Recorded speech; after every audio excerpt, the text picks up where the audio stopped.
अब मैं आपको फैक्टराइजेशन बता रहा हूं using algebraic identities.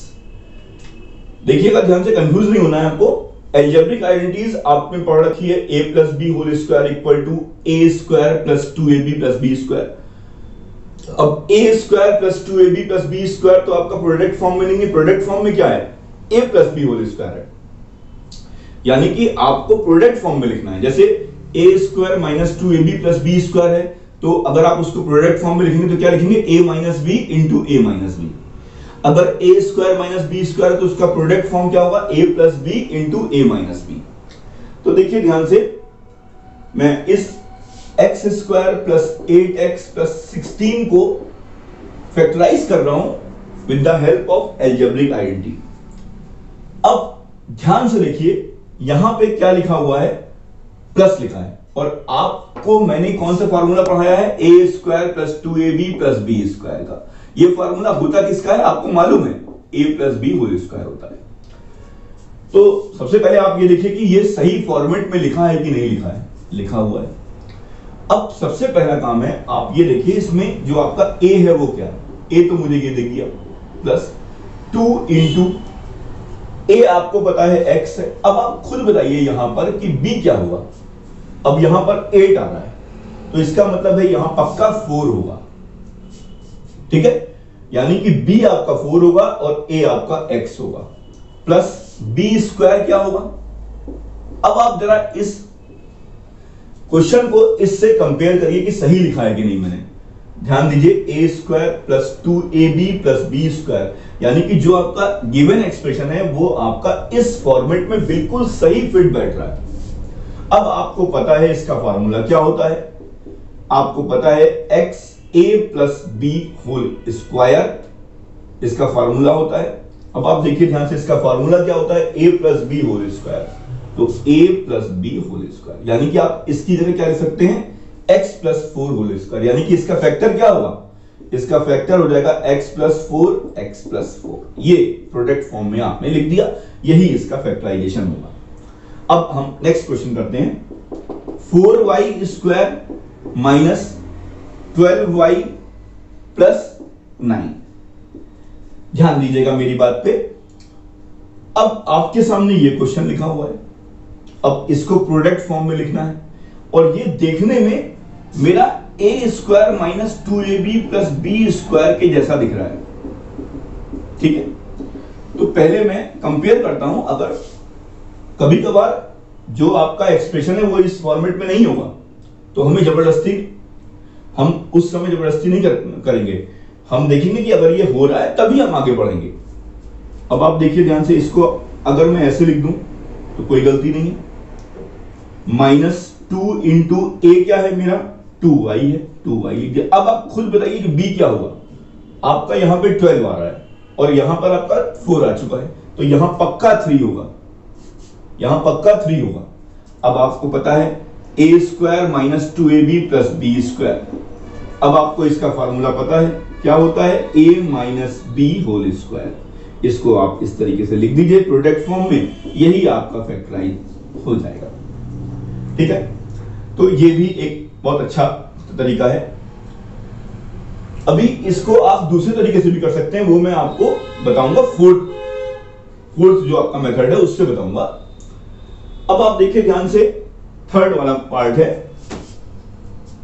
25a square minus 64b square. आपको पता है, मैंने आपको आइडेंटिटी पढ़ाई थी, a square minus b square equal to a plus b a minus b. अब आप कोशिश करिए इसको सही तरीके से लिखने की। ये आपने लिखा, समझ लीजिए आपका a 5a है, यहां पर आपने ये लिखा। अब आप खुद बताइए इसका फार्मूला क्या होता है? a प्लस बी और a माइनस बी।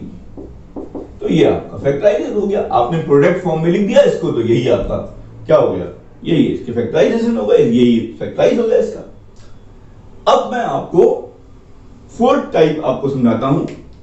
मैं फोर्थ टाइप आपकी बुक में इसीलिए मैंने ax square plus bx plus c के फॉर्मेट में ही लिखा, क्योंकि देखिए अगर a की वैल्यू 1 होगी तो भी हम इसी मेथड से ही कर सकते हैं, और अगर a की वैल्यू कुछ और आ रही होगी तो भी इसी मेथड का यूज करेंगे। कहने का ये मतलब है, जैसे मान लीजिए मैं इसीलिए आपको एक ऐसी चीज समझा दे रहा हूं जो आपकी क्लास 9th में भी काम आ जाएगी। देखिए यहां पर a की वैल्यू क्या है, 1 है, यहां पर a की वैल्यू क्या है, 3 है, यहां पर a की वैल्यू क्या है, 2 है, यहां पर a की वैल्यू क्या है, 2 है। तो मैं आपको इस तरीके की चीज समझा दे रहा हूं कि अगर कोई भी ट्राइनोमियल इस फॉर्मेट में लिखा हुआ है, ठीक है, तो अब आप मुझसे ये भी तुरंत आप बोल सकते हैं कि सर आपने तो हमको अभी ये चीज समझाई है, ये चीज समझाई है।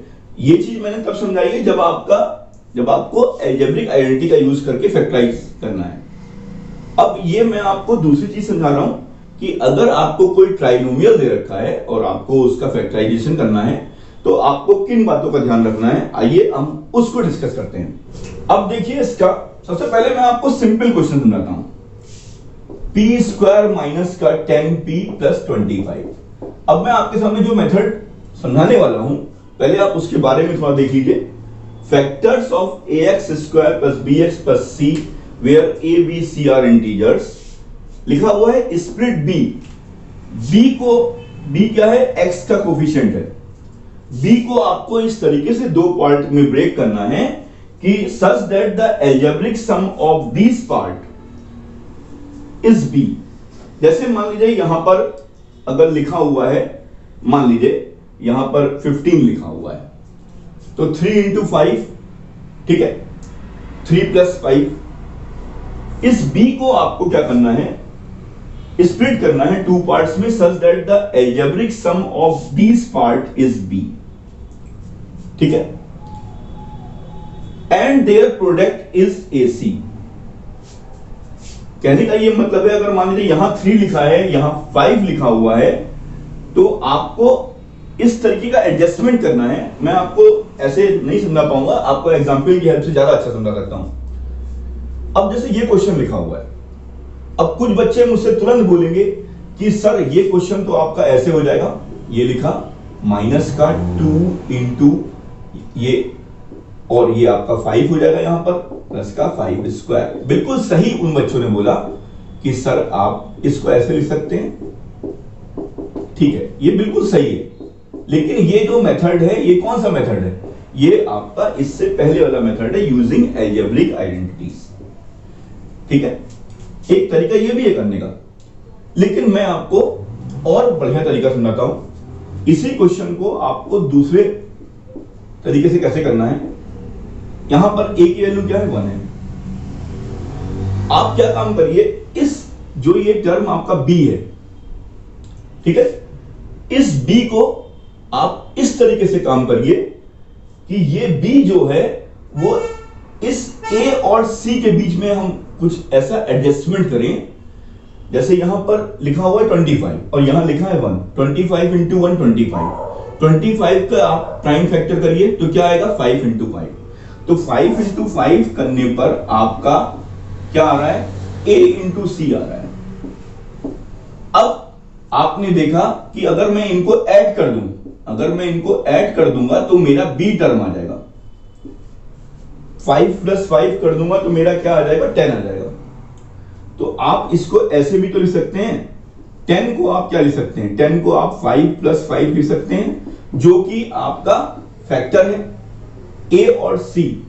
लिखा हुआ है split b into 2 parts such that the algebraic sum of the parts is b and their product is ac। a क्या है, 1 है और c क्या है, 25 है। तो आपने ऐसा इसको ब्रेक किया कि इसको इस तरीके से ब्रेक किया अलजेब्रिक सम को कि इनका प्रोडक्ट जो है वो आपका ac के इक्वल हो। वो यही बात कह रहा है कि b को स्प्लिट करो into 2 parts such that the algebraic sum of this part is b। जब आप इनका मल्टीप्लाई करो तो वो ac के इक्वल हो। तो ac के इक्वल आ रहा है क्योंकि ac क्या है, 25 है, और इनका मल्टीप्लाई करेंगे तो क्या आएगा, 25 आएगा।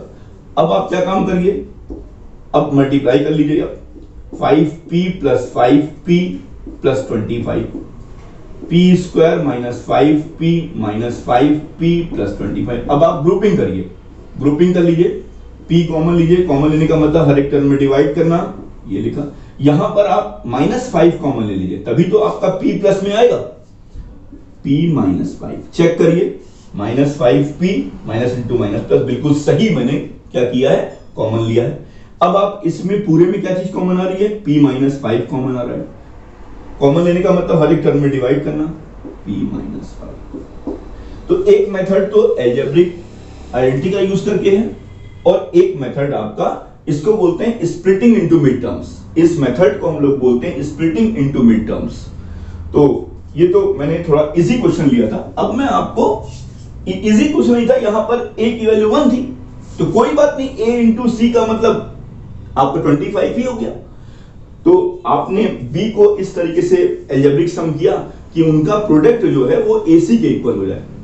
अब हम लोग नेक्स्ट क्वेश्चन करते हैं।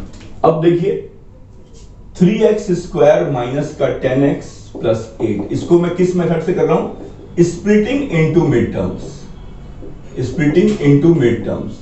आप अगर ये चीज समझ गए तो क्लास 8 की चीज आपको क्लास 9th में जब आप पॉलिनोमियल का चैप्टर पढ़ेंगे तो आपको बहुत काम आने वाली है। आइए करते हैं। अब आपको इस 10 को ऐसा ब्रेक करना है, ऐसा अलजेब्रिक सम करना है कि जब आप उनको मल्टीप्लाई करें तो वो AC के इक्वल हो जाए। तो आप क्या काम किया करिए, इसके लिए 3 इंटू 8 लिखा है मैंने। आप क्या काम करिए, अब 3 इंटू 8 क्या होता है, 24 होता है।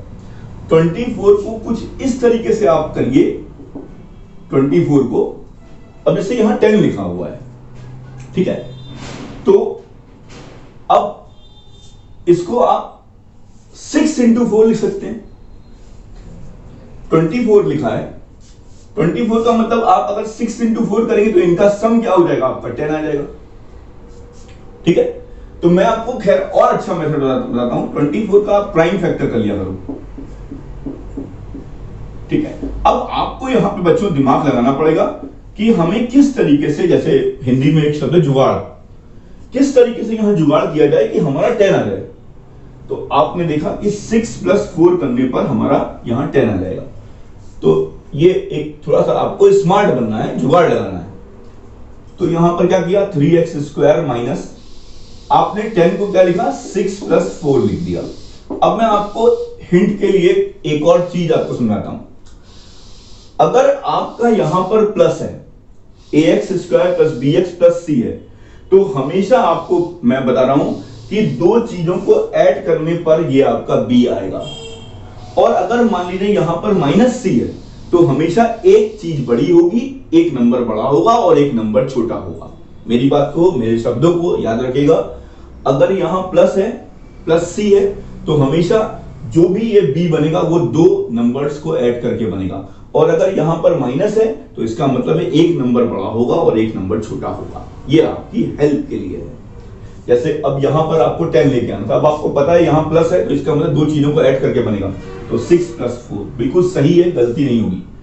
3x स्क्वायर माइनस का 6x माइनस का 4x प्लस का 8। अब आप पेयरिंग कर लीजिए, 3x कॉमन लिया, तो मैंने कहा था कॉमन लेने का मतलब हर एक टर्म में डिवाइड करना, x माइनस का 2। यहां पर जानबूझ मत कॉमन लीजिए, यहां पर आप जानबूझ के -4 कॉमन लीजिए। अगर आप प्लस का 4 कॉमन लेंगे तो यहां पर -x आ जाएगा, लेकिन आपको यहां पर प्लस का x चाहिए, तो आप -4 कॉमन ले लीजिए, तो आपका क्या आ जाएगा, x माइनस 2। अब अगर आपको कोई कंफ्यूजन हो रहा है तो एक बार चेक करिए, माइनस इंटू प्लस माइनस सही आ रहा है, माइनस इंटू माइनस प्लस ठीक आ रहा है, यानी कि आपने बिल्कुल सही किया। अब आप कॉमन देखिए, इसमें कॉमन क्या आ रहा है, x माइनस 2 आ रहा है कॉमन, ठीक है, कॉमन ले लिया। अब कॉमन लेने का मतलब हर एक टर्म में डिवाइड करना, ये आपका प्रोडक्ट फॉर्म आ गया। तो ये जो मैं आपको चीज बता रहा हूं, ये स्प्लिटिंग इनटू मिड टर्म्स है। आइए नेक्स्ट क्वेश्चन करते हैं। 2p स्क्वायर माइनस का 17p माइनस का 30। अब यहां पर माइनस है तो इसका मतलब एक नंबर बड़ा होगा और एक नंबर छोटा होगा। आइए करते हैं। पहले आप 2 इंटू 30 कर लीजिए, 2 इंटू 30 a इंटू c कर लिया मैंने, 60 आया। अब आप 60 के प्राइम फैक्टर करिए, 30, 15, 3, 5। अब आप थोड़ा सा दिमाग लगाइए, जुगाड़ लगाइए कि कुछ ऐसा जुगाड़ इसमें फिट भिड़ाइए कि आपका 17 भी आ जाए और आपका काम भी बन जाए। अब देखिए बहुत इंटरेस्टिंग चीज है, अब यहां आपको 17 लेके आना है। तो एक बात अभी मेरे दिमाग में आई कि 2 2 जा 4, ठीक है, 4 3 जा 12, 12 प्लस 5 करने पर भी 17 आ रहा है। लेकिन मैंने अभी आपको बताया कि यहां माइनस है। अगर यहां प्लस होता तब मैं 12 प्लस 5 को करके 17 ला सकता था, लेकिन यहां पर माइनस है तो इसका मतलब एक नंबर बड़ा होगा और एक नंबर छोटा होगा। यहां पर अब एडिशन से काम नहीं होगा, डिफरेंस से काम होगा। तो ऐसा कैसे हो सकता है? 5 2 जा 10, 10 2 जा 20, 20 माइनस 3 करने पर 17 आएगा। मैंने आपको फिर से बताया, ध्यान दीजिएगा मेरी बात पे, अगर यहां प्लस है तो दो नंबर को ऐड करके बी आएगा, और अगर यहां माइनस है तो एक नंबर बड़ा होगा, एक नंबर छोटा होगा। इस चीज को मेरी याद रखेगा। यहां पर बच्चे बहुत गलती करते हैं। 12, यहां पर बच्चे 12p प्लस 5p लिख के चले आते हैं और गलत हो जाता है।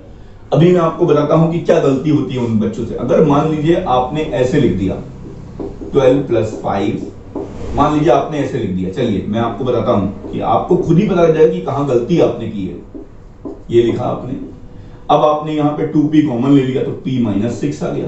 अब यहां पर आपने माइनस का 5 कॉमन लिया, p। अब देखिए यहां पे अगर आप ऐसे लिख देते हैं तो ये गलत है, क्योंकि माइनस का 5p और माइनस इंटू माइनस प्लस होता है, और यहां पर क्या आ रहा है? माइनस आ रहा है। तो इसका मतलब है ये गलत है। इसीलिए मैंने आपको बताया कि अगर यहां माइनस है तो हमेशा यहां पर एक नंबर बड़ा होगा, डिफरेंस से भी आएगा, कभी भी सम से भी नहीं आएगा। देखिए आपको गलती मैंने समझा दी। अब यानी कि ये 12 प्लस 5 से नहीं आएगा, अब आएगा किससे? 17 कैसे आएगा आपका आ रहा है 20 माइनस 3। अब आप करेंगे तो बिल्कुल सही आएगा। देखिए 2p square minus 20p, minus into minus plus, minus into minus plus. अब आप ग्रुपिंग बनाइए। अब 2p कॉमन लिया तो p माइनस 10 आ गया, चेक करिए सही आ रहा है। प्लस का 3 कॉमन लिया, p माइनस 10 आ रहा है। अब p माइनस 10 इस पूरे में कॉमन आ रहा है। कॉमन लेने का मतलब हर एक टर्म में डिवाइड करना। अब जाकर के आपका आंसर सही है। ये आंसर गलत है, ये आंसर सही है, क्योंकि मैंने आपको बताया अगर यहां माइनस है तो हमेशा डिफरेंस से बी आएगा, और अगर यहां प्लस है तो हमेशा एडिशन से बी आएगा आपका। ठीक है, इस बात का ध्यान रखिएगा। बहुत इंपॉर्टेंट बात बताई है मैंने आप लोगों को। अब नेक्स्ट क्वेश्चन करते हैं। 2x square plus 13xy minus 24y square. 2x square plus 13xy minus 24y square. अब आप कहेंगे सर यहां तो दो वेरिएबल आ रहे हैं। आपको दो वेरिएबल देखना ही नहीं, आपको परेशानी नहीं होना, आपको केवल देखना है यहां माइनस है, ठीक है, और a और c का मल्टीप्लाई करना है। a और c का मल्टीप्लाई 48 आ रहा है। अब आपको इस 48 में कुछ ऐसा जुगाड़ लगाना है फैक्टर्स का, प्राइम फैक्टर्स का, कि ये बीच का नंबर आ जाए 13, और एक नंबर बड़ा होगा और एक नंबर छोटा होगा, यानी कि डिफरेंस से आएगा बी। यहां से पता लग रहा है कि डिफरेंस से आपका 13 आएगा, ना कि एडिशन से 13 आएगा। आइए करते हैं इसको। 2 से किया जाए 24, 12, 6, 3, 3 बन जाए 3, 2 into 2 into 2 into 2 into 3, 2 to the 4 to the 8 plus 16, 3 जा 48। अब आप अपना माइंड अपना लगाइए, दिमाग लगाइए कि आपको डिफरेंस से 13 लेके आना, यानी एक नंबर बड़ा होगा और एक नंबर छोटा होगा, 13 लेके आना है। दिमाग लगाइए आप लोग। 2 to the 4 to the 8 to the 16, 16 minus 3 आपका 13 हो गया, और आपका डिफरेंस भी हो गया। यानी आपने क्या पता किया कि सर 13 जो है वो 16 माइनस 3 से आ रहा है। आइए हम लोग करते हैं कोशिश। 2x स्क्वायर प्लस का 16xy माइनस का 3xy माइनस का 24y स्क्वायर। अब आप यहां पे ग्रुपिंग करिए। 2x कॉमन लिया, कॉमन लेने का मतलब हर एक टर्म में डिवाइड करना, ये आ गया। यहां पर माइनस का 3y कॉमन लीजिए, माइनस का 3y कॉमन लेंगे तो यहां पर क्या आ जाएगा? x plus 8y। चेक करिए, माइनस इंटू प्लस माइनस सही आ रहा है, माइनस इंटू प्लस माइनस सही आ रहा है। अब आपने देखा क्या चीज कॉमन आ रही है? x प्लस 8y कॉमन आ रहा है। कॉमन लेने का मतलब हर एक टर्म में डिवाइड करना, आपका 2x माइनस 3y, ये आपका आंसर हो जाएगा। बहुत ध्यान से आपको काम करना है। मैंने आपको एक एक बात को बताया है। सबसे पहला काम है, कोई भी फैक्टराइजेशन का क्वेश्चन आता है आपको कॉमन लेना है। अब अगर कॉमन लेने से बात नहीं बन रही है तो ग्रुपिंग करना है। फिर आपको कहीं कहीं क्वेश्चंस अलजेब्रिक आइडेंटिटी के पूछे होंगे, तो आप अलजेब्रिक आइडेंटिटी का यूज करके भी आप फैक्टराइजेशन निकाल सकते हैं। और अंत में आपको अगर कोई आपके सामने एक्सप्रेशन ax² + bx + c के फॉर्म में लिखना है, तो मैंने आपको दो चीजें बहुत इंपॉर्टेंट बताई। अगर यहाँ प्लस है तो दो नंबर को ऐड करके b आएगा, और अगर यहाँ माइनस है तो इसका मतलब एक नंबर बड़ा होगा, एक नंबर छोटा होगा। अब करना क्या है, आपको a × c करना है। a × c करने के बाद आपको उसके प्राइम फैक्टर करने हैं। अब आपको यहां पर अपना माइंड लगाना पड़ेगा कि किस तरीके से आपको ये बीच का नंबर लेके आना है, b लेके आना है। और मैंने आपको आपकी सहायता के लिए, आपकी हेल्प के लिए बता दिया कि अगर यहाँ माइनस है तो एक नंबर बड़ा होगा और एक नंबर छोटा होगा। कहने का मतलब है b, अगर यहाँ माइनस है तो b आपका डिफरेंस से आएगा, और अगर यहाँ प्लस है तो b आपका एडिशन से आएगा। आप इन बातों का ध्यान रखिएगा, कभी भी आपका कोई भी फैक्टराइजेशन का क्वेश्चन गलत नहीं होगा। Thank you very much.